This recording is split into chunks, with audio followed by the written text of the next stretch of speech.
அமைச்சர் சேகர் பாபுவின் கூட்டாளிகள் சென்னையில் வட இந்திய மூதாதையர்கள் சொத்துக்களை போலி ஆவணம் தயாரித்து விற்பனை செய்வதாக துறைமுகம் தொகுதி அதிமுக வேட்பாளர் ராயபுரம் மனோ குற்றம் சாட்டியுள்ளார்.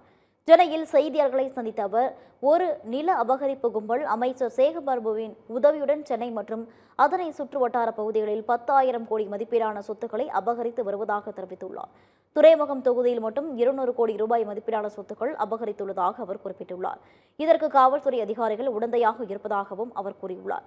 தனது உறவினர் தரணிகுமார் என்பவரை வைத்து அமைச்சர் சேகர் பாபு அச்சுறுத்தி வருவதாகவும் ராயபுரம் மனோ தெரிவித்துள்ளார். இந்த தொகுதியினுடைய எம்எல்ஏவா அமைச்சராக இருக்கிற சேகர் பாபு தன்னுடைய கூட்டாளிகளான குவிண்டன் தாஸ், ஷாஜகான் மூலமாக சென்னை அதை சுற்றி உள்ள இடங்களில் 10,000 கோடி ரூபாய் மதிப்புள்ள சொத்துக்களை போலி ஆவணம் செய்து அதன் மூலம் நிலத்தை அபகரிக்கும் முயற்சியில் ஈடுபட்டு கொண்டிருக்கிறது. அந்த சொத்து பாத்தீங்கன்னா வட மாநிலத்தை சார்ந்தவர்களுடைய சொத்து. இவங்க போலி ஆவணம் தயாரித்து ஊரை மிரட்டி கொள்ளை அடிப்பதற்கு நடைபெறுகின்ற ஒரு முயற்சி தான் இது. இதுக்கு உடனே யாருன்னு பாத்தீங்கன்னா போலீஸ் கமிஷனர் அருண், கார்பரேஷனுடைய கமிஷனர் குமரகுரு.